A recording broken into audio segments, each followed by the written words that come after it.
आज 5 नवंबर है, मैंने पहले भी कहा था 29 अक्टूबर सच लेके आएंगे सबके सामने। जो डाइवोर्स हुई थी, क्यों हुई थी, सबको बताना चाहते हैं। 15 अगस्त को मैडम अपने घर जाती है, 21 अगस्त को लीगल नोटिस भेजती है और फिरोज खान से डिमांड करती है पैसे। अगर पैसे नहीं दोगे मैं तुम्हारे ऊपर डोमेस्टिक वायलेंस का और क्रिमिनल का केस का करूंगी। That was the legal notice. हमने पूरी कैरियर में ऐसा कोई लीगल नोटिस नहीं देखा जो वाइफ हस्बैंड से क्लेम करे पैसे दो नहीं तो तुम्हारे खिलाफ डोमेस्टिक वायलेंस और क्रिमिनल केस करूंगी। क्यों? अगर दैट वाज अ ट्रैप, पैसे बेशक कम थे, दैट वाज अ ट्रैप। अगर पहले मान जाते हैं तो इसका मतलब एडमिट किया जाता था तो डोमेस्टिक वायलेंस किया है। तो ये फैसला, तलाक का फैसला बड़ी मुश्किल से ये फिरोज साहब ने दिया था। बिकॉज इस तरह कैसे हो सकता है हस्बैंड वाइफ इस तरह लीगल नोटिस भेजे और धमकियां दे क्रिमिनल केस की, डोमेस्टिक वायलेंस की। हमने हर चीज कोर्ट को खोल के पढ़ाई है और सारे साफी इस चीज के गवाह हैं। तो कहने का मतलब है अभी दैट वाज द ईगो। अगर हम पहले लीगल नोटिस मान लेते हैं इनकी बात तो इसका मतलब है हम we have offended, we have domestic violence किया हुआ है। तो दैट इज व्हाई हम उसका पैसे दिए और इनको डाइवोर्स दिए। तो दैट इज द रीजन 21 सितंबर को इनका पोस्ट आता है डोमेस्टिक वायलेंस का 4 साल वाला। तो उसको रोकने के लिए गार्जियन वार्ड में हमने एप्लीकेशन लगाई ताकि इनको रोका जाए, केस की मेरिट को खत्म नहीं करे। अगर इनको कोई एलिगेशन से प्रॉपर फॉर्म में जाए, उधर नहीं गए, इसी गार्जियन वार्ड के केस में, कस्टडी वाले केस में इन्होंने डॉक्यूमेंट्स जमा करवा दिए। एडमिनिस्ट्रेशन ऑफ जस्टिस क्या होता है वो बताता हूँ। कोई भी डॉक्यूमेंट जमा होता है स्टेटमेंट के साथ होता है और बताया जाता है कोर्ट से, परमिशन ली जाती है, ये मैं ये डॉक्यूमेंट जमा करवा रहा हूँ। इन्होंने कोई परमिशन नहीं ली, इन्होंने स्टेटमेंट नहीं ली, इन्होंने ऐसे जमा करवा दिया। कोर्ट का प्लेटफॉर्म मिसयूज हुआ है, उसी प्लेटफॉर्म का मिसयूज हुआ है। जैसे विकीलीक्स यूज हुआ था, ऐसे सोशल लीक्स हुए थे हमारे साथ, तो डैमेज हुआ था, नुकसान हुआ था। That was the whole reason of the claiming the illegal threatening किया गया था, ब्लैकमेल किया गया था। तो that is the reason of the divorce. ये चीज आप कोर्ट में बता दी है, हमारा डिफेंड हुआ है, तो जाहिर सी बात है अब कैसे मेंटेनेंस इतना एज पर द डिमांड, क्योंकि ये इलीगल डिमांड बार बार रिवाइज होती जा रही थी। अब ये कहेंगे इसका फॉरेंसिक दो, इसका भाई वकील का माइंड ही फॉरेंसिक होता है, 2-3 सवाल करके पता चल जाएगा। जैसे इन्होंने कहा जना में आंख सूजी हुई है, जना के लेटर में क्लियर तौर पे लिखा है फेस का एक्सरे करवाओ, वो एक्सरे नहीं करवाया, इन्होंने मोबाइल से सारे एक्सरे लिए। कैसे करेंगे फॉरेंसिक दोषी क्या? आप एक्सरे करवाया है तो जमा करवाओ ना एक्सरे ऑफ द फेस, 2-3 सवाल करेंगे, सच पता चलेगा। और हमने यही कहा था सच कोर्ट को सबको बताएंगे, और यही रीजन है।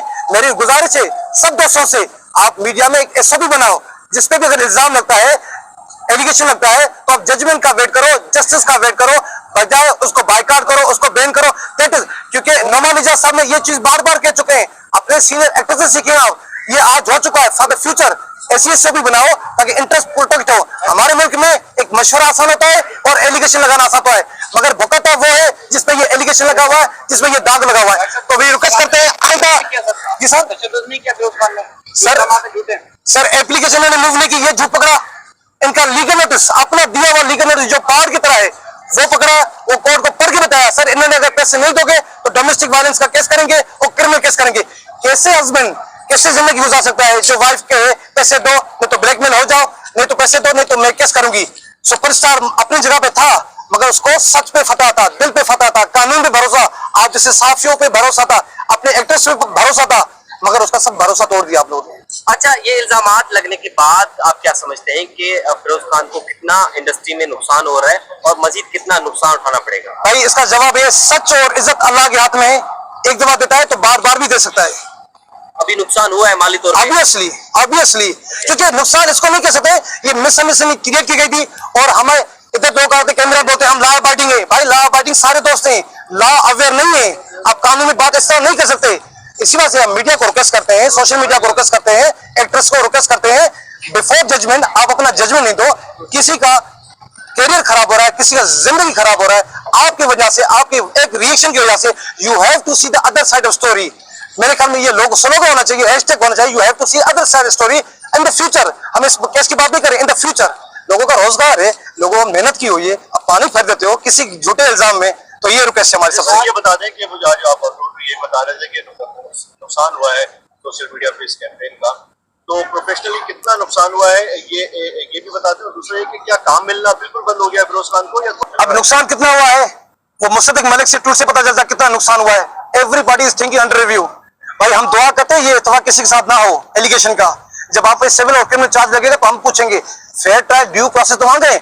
मैडम को अभी भी एलिगेशन है, हमारे पास सबूत बहुत है, हम दिखाएंगे। भाई सबूत क्यों, केस स्टार्ट करो ना, इन्वेस्टिगेशन स्टार्ट करो, डोमेस्टिक वायलेंस का एफआईआर करो ना। आप धमकियां क्यों ले रहे हैं? पहले लीगल नोटिस में धमकियां दी, फिर इनका भाई आकर देते कैमरा भी धमकियां दी। हमारे पास बहुत सबूत है, सबूत सारे सच्चे हैं। भाई फौरन वकील का माइंड ही फौरन होता है, 2 मिनट में पता चलेगा सबूत कैसे सच्चे हैं। अच्छा ये बताएं कि आप डिप्टी संकेत करने जा रहे हैं, आप कह रहे हैं कि नुकसान हुआ है हमारा और